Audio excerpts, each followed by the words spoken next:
요나서 1장 1절부터 3절까지 구약성경 1287쪽에 있습니다. 네, 1절부터 3절까지 우리 한 목소리를 들어가겠습니다. 여호와의 말씀이 아미떼의 아들 요나에게 임하니라. 이르시되 너는 일어나 저 큰 성읍 니느웨로 가서 그것을 향하여 외치라. 그 악독이 내 앞에 상달되었음이니라 하시니라. 그러나 요나가 여호와의 얼굴을 피하려고 일어나 다시스로 도망하려 하여 욥바로 내려갔더니 마침 다시스로 가는 배를 만난지라. 여호와의 얼굴을 피하여 그들과 함께 다시스로 가려고 뱃삭을 주고 배에 올랐더라. 아멘. 네, 우리 서로 한번 인사하도록 하겠습니다. 우리 새벽이니까 너무 빤하게 쳐다보지는 마시고요. 슬쩍 쳐다보시면서 은혜 많이 받으십시오. 서로 한번 인사하도록 하겠습니다. 네, 너무너무 감사합니다. 이 새벽에 우리를 깨워주신 네가 하나님이신 줄로 믿습니다. 은혜를 사모한 마음 주시고 주님 곁으로 또 인도해 주신 것이 성령의 인도하심인데 이번 한 주간 하나님께서 베풀어 주실 은혜가 너무나 큽니다. 기대가 되십니까? 예, 기대하시는 그 이상으로 하나님께서 채워주실 은혜가 분명히 있을 거예요. 그래서 작정하고 이 한 주를 주님께 드리셨으면 좋겠습니다. 그런데 내가 하던 일들을 늘 하면서 이 새벽기도 나오려면 힘들다고 말씀드렸죠. 시간을 줄여야 됩니다. 내가 조금 즐겼던 것들, 나를 위해 썼던 그 시간들을 줄이고 조금 일찍 주무셔야지 하루에 살아가는데 큰 지장 없이 또 한 주간 은혜 받는데 집중할 수 있으니까요. 일찍 주무시고 저녁도 일찍 간단하게 드셔야지 괜히 밤에 막 야식 먹고 그러다가 새벽에 막 난리가 나가지고 막 새벽에 오니마니 뭐 그러면 은혜 받는데 집중이 안 되니까 하여튼 최대한 우리 특세 모드로 해서 베풀어 주신 그 은혜들 마음껏 누리셨으면 좋겠습니다. 오늘 새벽부터 우리 수고해 주신 우리 찬양팀, 우리 영상 음향팀, 우리 차량 봉사팀, 우리 수고해 주신 모든 분들께 박수 한번 드리도록 하겠습니다. 네, 우리 보니까 곳곳에 우리 다음 세대들도 있네요, 그렇죠? 아이고 우리 안나도 열심히 뭘 적고 있네요, 그렇죠? 아유 너무 귀엽습니다. 우리 저기 뒤에도 우리 뭐 주원이도 있을 것 같고, 어머 우리 청년들도 있고, 우리 초등부, 우리 청소년부도 있고, 너무너무 귀한 우리 다음 세대입니다. 이 한 영혼이 은혜 받으면 변화되면 놀라운 역사가 일어날 줄로 믿습니다. 이 나라 민족을 변화시키는 위대한 하나님의 사람들 될 줄 믿습니다. 우리 다음 세대를 위해서 박수 한번 드리도록 하겠습니다. 네, 너무너무 귀합니다. 그리고 너무 피곤하고 힘든 시간 되지만 또 새벽을 깨우고 은혜 받아야지 산다, 내가 살아야지 우리 가정이 산다, 그 마음으로 이 자리에 다녀나오시고 우리 옆에 분들 향해서도 우리 박수하도록 하겠습니다. 네, 감사합니다. 자, 오늘 첫째 날은 이제 제목이 도망자입니다. 도망자. 이번 특별 새벽 기도는요, 이 요나를 통해서 하나님의 마음을 알아가는 시간을 가지려고 합니다. 지난 한 주간 요나서 말씀을 묵상하는데 우리 성도님들 생각이 참 많이 나더라고요. 이 말씀을 준비하다 보면 이 성도님이 생각나고, 저 말씀을 준비하다가 보면 저 성도님이 생각나고, 우리 성도님 각자에게, 각 가정에게 주시는 메시지가 분명히 있겠구나 하는 그 감동이 막 몰려오더라고요. 그래서 얼마나 기대가 되는지 모릅니다.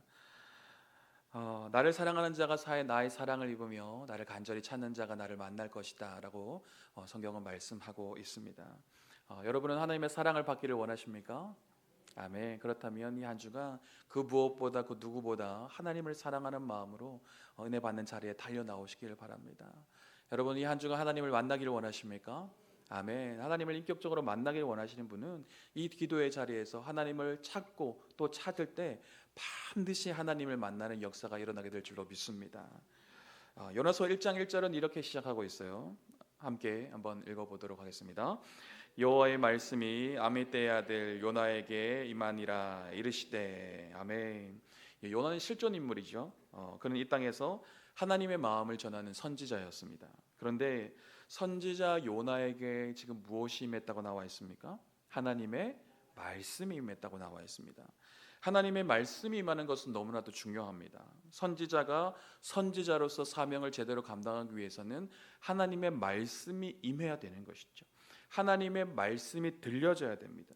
하나님의 음성이 정확하게 들어야 그 하나님의 말씀을 세상에 선포할 수 있는 것이죠. 우리 또한 마찬가지입니다. 하나님의 백성인 우리가 하나님의 뜻대로 살아가기 위해서는 먼저 하나님의 말씀이 우리에게 임해야 되는 것이죠. 하나님의 음성이 들려져야 합니다. 우리는 하나님의 말씀 없이는 제대로 살아갈 수가 없어요. 시편 119편 105편에는 이렇게 얘기를 하고 있습니다. 읽어보겠습니다. 주의 말씀은 내 발의 등이요 내 길의 빛이니이다. 아멘. 길이 어두우면 제대로 걸어가기가 힘들죠. 어디로 가야 할지 고민하고 또 주춤거릴 수밖에 없습니다. 너무 어두우면요 잘못된 길로 나아갈 수 있습니다. 때론 미끄러질 수도 있고요, 때론 구덩이에 빠질 수도 있어요. 가로등도 없는 시골길에 차를 한번 몰고 가보셨습니까? 어두워서 정말 위험해요. 너무 어두워서 막 쌍라이트를 켜고 보조등까지 켜고 거북이 마냥 속도를 줄일 수밖에 없습니다. 어둠은 우리를 불안하게 만들죠. 어둠은 우리를 소극적으로 만듭니다. 그런데 하나님의 말씀은 우리가 걸어가는 그 길에 등이 되어주고 빛이 되어준다고 말씀하고 있어요. 말씀이 임하면 어둠이 사라지고 빛이 임하게 되는 것입니다. 말씀이 임하면 우리 안에 불안이 사라지고 고민이 사라지게 되어 있어요. 어디로 가야 할지 어떤 결정을 내려야 될지 망설이던 나에게 말씀은 우리에게 정확히 나아가야 될 방향을 제시해 주는 것입니다. 우리는 이 말씀을 통해서 하나님의 마음을 깨달을 수 있죠. 하나님이 원하시는 것이 무엇인지 발견할 수 있습니다. 하나님의 백성은 하나님의 말씀이 들려져야 해요. 말씀이 들려지지 않으면 사람은 자기의 소견에 옳은 대로 살아갈 수밖에 없습니다. 삶의 바른 기준이 상실될 수밖에 없어요. 말씀이 없는 인생은 타락하게 되어 있습니다. 말씀이 없는 인생의 끝은 절망이요 재앙일 수밖에 없어요. 지금 우리는 말씀의 홍수 속에 살아가고 있습니다. 핸드폰으로 클릭 몇 번만 하면 내가 원하는 목사님의 말씀, 내가 원하는 본문의 말씀을 얼마든지 접할 수 있습니다. 예전에는 말씀을 들을 수 있는 기회가 많지 않아서요, 교회에서 부흥회 한번 하면 이 테이프로 녹음해서 듣고 또 들었던 그 시절이 있습니다. 너무 많이 들어서 하나님은 당신을 사랑 이렇게 막 쭉쭉 막 늘어나가지고 막 그때까지 들었던 그 시절이 있습니다. 지금은 너무 쉽게 또 너무 편하게 언제 어디서나 하나님의 말씀을 들을 수 있죠. 중요한 것은 하나님의 말씀이 내게 임하는 것입니다. 하나님의 음성이 내게 들려져야 되는 거예요. 이번 특세도 마찬가지입니다. 새벽을 깨우고 피곤한 몸을 이끌고 왔는데 하나님의 말씀이 나에게 들려지지 않으면 얼마나 공허할까요? 그냥 졸다가 갈 수밖에 없는 것이죠. 시간 낭비했다는 생각이 들고 하나님은 살아계시지 않으셔라는 부정적인 마음이 들 수도 있을 것입니다. 사랑하는 성도 여러분, 오늘 이 새벽에 하나님의 명확한 음성이 들려주시길 축복합니다. 이번 특세 기간 동안에 나에게 주시는 레마의 말씀을 받으시기 바랍니다. 그리해서 하나님의 마음을 깨닫고 하나님의 놀라운 치유와 회복을 경험하고 사명의 자리에 힘있게 나아갈 수 있기를 주님의 이름으로 축복합니다. 하나님의 말씀이 요나에게 임했습니다. 그렇다면 하나님은 요나에게 무엇을 말씀하셨을까요? 본문 2절 말씀을 같이 한번 읽어보겠습니다. 너는 일어나 저 큰 성읍 니느웨로 가서 그것을 향하여 외치라. 그 악독이 내 앞에 상달되었음이니라 하시니라. 아멘. 하나님이 요나에게 요구하신 것은 무엇입니까? 2절 상반절에 보니 세 가지 동사가 나오고 있습니다. 너는 일어나, 그리고 니느웨로 가서 그것을 향해 외치라. 일어나 가서 외치라 라고 얘기하고 있습니다. 하나님은 요나가 니느웨로 가서 하나님의 말씀을 외치기를 원하시, 회개를 선포하기를 원하시는 것이죠. 우리로 말하면 VIP에게 찾아가서 복음을 전하라는 것입니다. 주님을 전하며 주님께로 인도하라는 것이죠. 그런데 가서 외치라는 말 이전에 어떤 말씀을 가장 먼저 하고 있어요? 너는 일어나. 하나님은 가장 먼저 요나에게 일어나라고 말씀하셨습니다. 일어나라는 말씀은 하나님께서 누군가를 부르실 때 하시는 그 음성이에요. 하나님은 아브라함을 부르실 때도 일어나라고 말씀하셨고 여호수아를 부르실 때도 일어나라고 말씀하셨습니다. 우리는 사명의 자리로 나아가기 전에 먼저 일어나야 해요. 이 말은 곧 우리 자신의 영적 상태를 먼저 점검해야 된다는 것입니다. 하나님과의 관계가 올바른지 아닌지 우리를 먼저 점검해야 된다는 것이죠. 주저앉아 있다면 사명을 감당할 수 없습니다. 영적으로 무너져 있다면 하나님의 말씀을 선포할 수 없다는 것입니다. 우리 교회는 세상에서 가장 아름다운 초대라는 이름으로 전도 축제를 준비하고 있습니다. 그런데 내가 영적으로 무너져 있고 하나님의 마음을 헤아리지 못하고 있다면 아무것도 할 수 없는 거예요. VIP를 작정하는 것도 귀찮습니다. 기도도 잘 되지 않아요. VIP를 찾아가서 섬기는 건 더더욱 딴 나라의 일입니다. 전도 자체가 부담스러울 수도 있고요. 이런 전도 축제 자체가 아무 의미 없다고 느껴질 수도 있어요. 하나님의 마음을 알지 못한 채 내 마음에만 집중하고 있다면 전도 축제를 위해 하는 모든 일들이 귀찮고 부담스럽고 또 무관심하게 될 수밖에 없는 것입니다. 우리가 왜 새하초 전도 축제를 하는 것입니까? 단순히 1년에 한 번 해야 하는 정기 행사라며 할 필요가 없어요. 늘 하던 사역이고 안 하면 허전할 것 같고 왠지 하나님 앞에 죄송할 것 같아 하는 그런 행사라면 하지 않는 것이 낫습니다. 전도 축제를 하는 가장 큰 이유는 하나님께서 이 전도 축제를 통해서 잃어버린 영혼을 다시 찾기를 원하시기 때문이에요. 죽어있던 영혼을 살리기를 원하시기 때문입니다. 그런데 죽어있는 사람이 죽어있는 사람을 살릴 수가 있는가요? 영적으로 죽어있는 영혼이 다른 영혼을 살릴 수가 있습니까? 그렇지 못해요. 하나님과의 관계가 깨어져 있고 예배가 무너져 있고 기도가 상실된 사람이 다른 영혼을 살리러 갈 수가 없는 것입니다. 하나님은 이 땅의 모든 영혼이 구원받기를 원하십니다. 우리가 작정한 VIP가 구원받기를 원하세요. 그 일을 하나님이 직접 하실 수 있지 않으실까요? 전능하신 하나님이시기에 얼마든지 하나님께서 직접 영혼을 살리실 수 있지 않겠습니까? 하지만 하나님은 이 영광스러운 일에 우리를 사용하기를 원하신다는 거예요. 우리를 통해서 일하기를 원하신다는 것입니다. 그러므로 전도축제의 궁극적인 목적은 잃어버린 영혼을 구원하는 것이지만 이 전도축제를 통해서 우리의 영혼을 먼저 살려주시기 원하시는 것입니다. 우리가 먼저적으로 영적으로 회복되고 하나님의 마음을 회복해서 하나님의 목적대로 살아가기를 원하시는 것이죠. 우리는 먼저 일어나야 합니다. 주저앉아 있던 사람은 다시 일어나야 해요. 잠자던 영혼은 깨어나야 합니다. 하나님의 은혜로 충만해져서 우리는 다시 나아가 외쳐야 되는 것이죠. 그러므로 이번 특세 기간에 작정하고 나오십시오. 하나님, 내가 다시 일어나기를 원합니다. 영적으로 회복되기를 원합니다.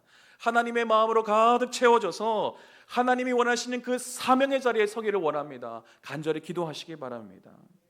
하나님은 요나에게 일어나 저 큰 성읍 니느웨로 가서 그것을 향해 외치라고 말씀하셨어요. 니느웨는요, 지금의 이라크 땅이라고 생각하시면 될 것 같습니다. 니느웨는 당시 아수르의 수도였어요. 아수르 사람들은 굉장히 잔혹했습니다. 전쟁 포로들의 막 생가죽을 산채로 벗기거나 혀를 뽑는 등 아주 잔인한 고문과 처형 방법으로 정복당한 민족들에게 큰 공포와 두려움을 주었던 그런 민족입니다. 아수르는 북이스라엘 멸망시킨 원수의 나라였죠. 우리나라로 비유하자면 이 제국주의 시절 일본과 같은 민족이 아수르라고 생각할 수 있겠습니다. 우리나라를 침략하고 우리 민족을 말살하고 잔인한 방법으로 고문하고 처형했던 민족, 악독이 가득했던 그 일본의 중심부로 가서 회개를 선포하라고 지금 말씀하고 있는 거예요. 우리의 삶 가운데 하나님께서 말씀하실 때가 있습니다. 그런데 그 말씀이 때때로 나에게 부담이 될 때가 있어요. 받아들이기 어려울 때가 있습니다. 생각지도 않았던 말씀을 하실 때가 있어요. 하나님, 우리가 원하는 것만 말씀하시는 분이 아니십니다. 우리가 기대하고 바라는 것만 말씀하시는 분이 아니십니다. 내가 듣기 좋아하는 말만 듣기를 원하는 것은 어린아이와 같아요. 어린아이는요, 자신이 원하는 말만 듣고 싶어해요. 이뻐해주고 칭찬해주고 자신이 원하는 것을 줄 때 기분 좋아하죠. 하지만 자기가 싫어하는 걸 말하면 대번에 기분 나쁜 티를 냅니다. 조금 더 놀고 싶은데 이제 가야 해 라고 얘기를 하면 싫다고, 더 놀고 싶다고 고집을 피우지 않습니까? 마트에서 자기가 원하는 장난감을 골랐는데 부모님이 그거 비싸서 안 돼, 집에 비슷한 거 있잖아, 안 돼, 내려놔, 그러면 얼마나 짜증을 내는지 모릅니다. 저희 애들이 그랬다는 게 아닙니다. 바닥에 막 누워가지고 대굴대굴 구르면서 막 사달라고 울고붓고 그렇게 하지 않습니까? 부모도요, 자녀가 원하는 것만 해주지 않아요. 원하는 말만 해주지 않습니다. 아이들은요, 부모의 마음을 알지 못하기에 아이의 수준에서 반응할 수밖에 없는 것이죠. 신앙생활을 하고 있는 성도들도 마찬가지입니다. 하나님은 절대로 우리에게 듣기 좋은 말만 하시는 분이 아니세요. 창조주이신 하나님은 피조물에게, 인간에게 하나님의 뜻을 알려주실 분입니다. 하나님이 원하시는 것을 말씀하실 분이에요. 그러면 피조물인 우리는요, 하나님의 말씀에 순종하는 것이죠.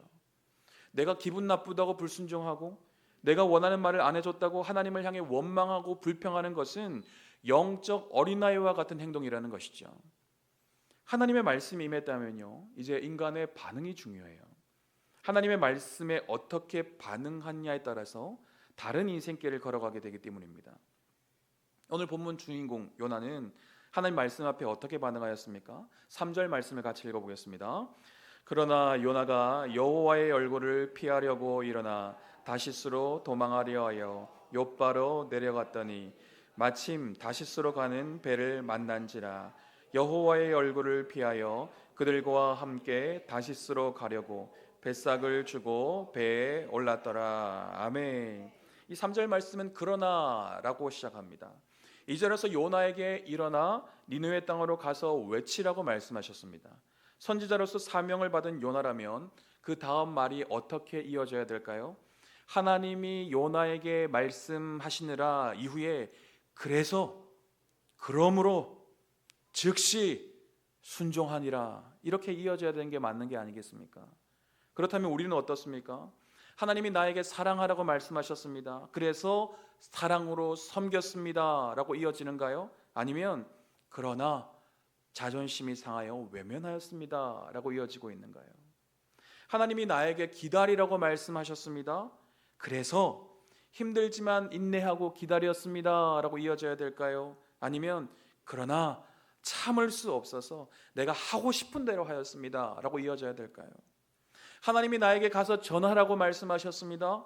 그래서 나의 생각은 다르지만 순종하였습니다 라고 이어져야 될까요? 아니면 그러나 시간이 없다는 핑계로, 능력이 안 된다는 핑계로 머물러 있었습니다 라고 이어져야 될까요? 여러분은 어떻게 하나님의 말씀이 내 삶 가운데 이어지고 있습니까? 하나님께서 여러분에게 말씀하셨을 때 그러나의 인생을 살아가고 있는 분은 없으신가요? 3절은요, 그러나란 단어에 이어서 요나가 여호와의 얼굴을 피하려고 일어나 다시스로 도망하려 하여 욥바로 내려갔더니 라고 말씀하고 있어요. 3절 안에 여호와의 얼굴을 피하려고, 여호와의 얼굴을 피하려고 두 번이나 말하고 있습니다. 이스라엘 백성들은 가나안 땅 안에 하나님이 계신다는 생각들이 있었어요. 하나님의 말씀을 받고자 했던 이 선지자였던 요나는 더 이상 하나님의 말씀을 따르고 싶지 않았던 것입니다. 하나님께서 더 이상 내 삶 가운데 간섭하지 않았으면 좋겠다는 생각이 있었던 것이죠. 그래서 여호와의 낯을 피하여 그렇게 도망가려고 하는 것이죠. 하나님의 음성이 들리지 않는 곳으로 가자, 아무 부담 없이 살 수 있는 곳으로 가자, 내 마음대로 할 수 있는 곳으로 가자, 이런 마음으로 하나님으로부터 도망치고 있는 것입니다. 하나님은 요나에게 니느웨로 가라고 말씀하셨어요. 하지만 요나는 하나님의 말씀을 거부하고 있습니다.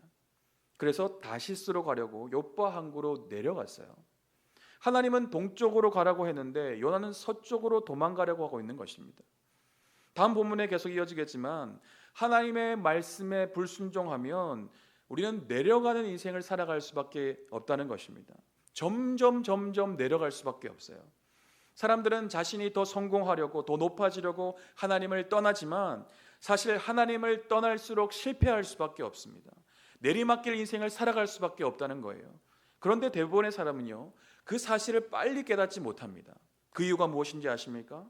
하나님의 말씀에 불순종하면 그 순간은 편한 것 같아요. 그 순간에는 뭔가 잘 일이 풀리는 것 같아요. 뭔가 잘 되는 것 같고 계속해서 이렇게 살아도 아무 문제가 없을 것 같다는 생각이 드는 것입니다. 3절 말씀에 보면 다시스로 도망하려 하여 욥바로 내려갔더니 마침 다시스로 가는 배를 만난지라라고 얘기하고 있습니다. 여기서 마침이란 단어가 중요하죠. 하나님께로부터 도망가려고 다시스로 가려고 내려갔는데 마침 다시스로 가는 배가 딱 기다리고 있는 것입니다. 기가 막히죠. 하나님이 말씀하셨습니다. 말씀에 순종하는 것이 싫어서 도망가려고 했어요. 그런데 딱 도망갈 수 있는 배가 준비되어 있는 것입니다. 세상 말로 재수가 좋다고 그러죠. 운이 좋다고 얘기합니다. 하나님의 말씀에 불순종해도 안 좋은 일이 생긴 것이 아니라 오히려 길이 열리고 내가 원하는 대로 일사천리로 진행되는 것 같습니다. 혹시 이 자리에 하나님의 낯을 피하려 하고 계신 분은 없으십니까? 하나님의 말씀대로 살아가는 것이 힘들어서 하나님 없는 곳에서 좀 편하게 살고 싶다라는 생각이 드시는 분 없으신가요? 난 내 마음대로 살고 싶어. 세상 사람이 누리는 것도 나 다 누리고 싶어. 나도 마음껏 즐기고 싶고 내 감정대로 살아가고 싶고 내 마음대로 자유롭게 살아가고 싶어. 이런 마음으로 말씀을 멀리하고 예배의 자리, 기도의 자리, 헌신의 자리에서 도망가고 싶은 분은 없으십니까? 하나님 없이 사는 인생은요, 편하게 살 수 있을지 모르겠지만 평안하게 살 수는 없어요. 잠시 잠깐 즐거웠을지 모르겠지만 참된 만족과 행복은 누릴 수 없다는 것입니다. 하나님을 멀리하고 있는데 아무 일도 일어나지 않는 것 같고 오히려 일이 더 잘 되고 상황이 좋아지고 내가 원하는 대로 되어가는 것 같은 분이 있으신가요? 나는 올라가고 있는 것 같지만 실상은 내려가고 있다는 거예요. 뭔가 비상하는 것 같지만 실상은 가장 밑바닥으로 곤두박질 치고 있는 상황이라는 것입니다. 내 마음대로 살려고 도망가고 있는데 일이 잘 풀린다? 별 문제가 없는 것 같다? 그렇다면 그 자리에 멈춰야 돼요. 내가 원하는 대로 되는 것이 형통이 아닙니다. 내 기분대로 되는 것이 잘 되는 길이 아니라는 거예요. 하나님이 원하시는 방식이 아니라 세상의 방식대로 해서 뭔가 문제가 해결됐다? 돈을 더 벌게 됐다? 오히려 더 큰 이익이 생겼다? 그렇다면 그 자리에 멈춰야 되는 것입니다. 우리 교회 입구에 좌회전이 안 되는 상황이죠. 주황색 선으로 선명하게 그어진 그 선으로 가면 중앙선 침범입니다. 돌아가는 게 저도 너무 불편해요. 막 귀찮습니다. 빨리 막 좌회전해서 이렇게 확 가고 싶은데 또 돌아가면 시간이 걸리고 답답해요. 그래서 에라이 모르겠다 하고 중앙선으로 침범하고 좌회전을 했어요. 그런데 아무 일도 일어나지 않았습니다.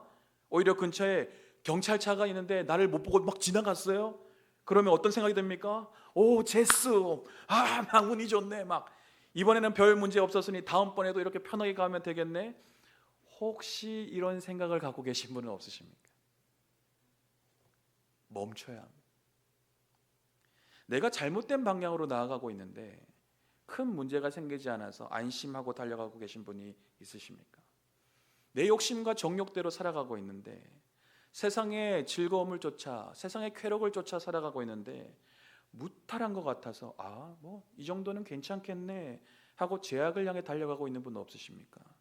멈춰야 합니다. 아무 일도 일어나지 않는 것이 아무 문제가 없다는 것을 의미하는 건 아니에요. 하나님과 반대 방향을 향해 달려가는데 주변에서 아무도 멈추려고 하는 사람이 없으십니까? 주변 환경이 오히려 더 나아지고 더 편해지는가요? 그때가 가장 위험한 때라는 거예요. 차라리 하나님이 이 고난이란 채찍질로 나를 때려서 다시 정신 차리게 해주시고 바른 길로 가게 해주신 것이 더 나은 삶이라는 것입니다. 더 바르게 사는 삶이요, 더 잘 되는 삶으로 나아가는 방향이라는 것이죠. 우리는 하나님이 나를 그냥 내버려 두실 때를 두려워해야 합니다. 하나님으로부터 도망가고 있는데 오히려 도망갈 길이 열릴 때를 두려워해야 돼요. 그때 우리는 깨어서 다시 하나님께로 돌이킬 수 있어야 합니다. 그런데 요나는 어떻게 반응하였습니까? 3절 하반절에 보니까 이렇게 얘기해요. 그들과 함께 다시스로 가려고 뱃삭을 주고 배에 올랐더라. 요나는 결국 다시스로 가려고 뱃삭을 주고 배에 올라갔다고 얘기하고 있습니다. 그 당시 요바에서 다시스까지는요 4,000km가 넘는 거리였어요. 당시 항해 기술로는 아마 수개월이 걸리는 여정이었을 것입니다. 요나는 하나님의 낯을 피하기 위해서 가장 멀리 도망치려고 하는 것입니다. 그런데 그 먼 거리를 가는데 뱃삭은 얼마나 들었을까요? 아마 엄청난 비용이 들었을 것입니다. 그 당시 선지자가 무슨 돈이 그렇게 많았을까요? 아마 자신이 모아왔던 재산을 뱃삭에 엄청 쏟았을 수도 있습니다. 뱃삭을 주었다는 것은 불순종의 대가가 있다는 것입니다. 요나는 그 엄청난 대가를 치르고서라도 하나님으로부터 도망가려고 했다는 것이죠. 우리도 신앙생활을 하다 보면 하나님 말씀에 불순종하려고 할 때가 있습니다. 내가 이해할 수 없는 일들을 주실 때, 내가 받아들일 수 없는 상황 가운데 서게 하실 때, 너무나 견딜 수 없는 고통이 찾아왔을 때 하나님을 멀리하고 싶어지죠. 하나님을 부정하고 싶어집니다. 하나님, 내가 하나님께 실망했습니다. 더 이상 하나님을 믿고 싶지 않습니다. 하나님을 위해 살고 싶지가 않아요.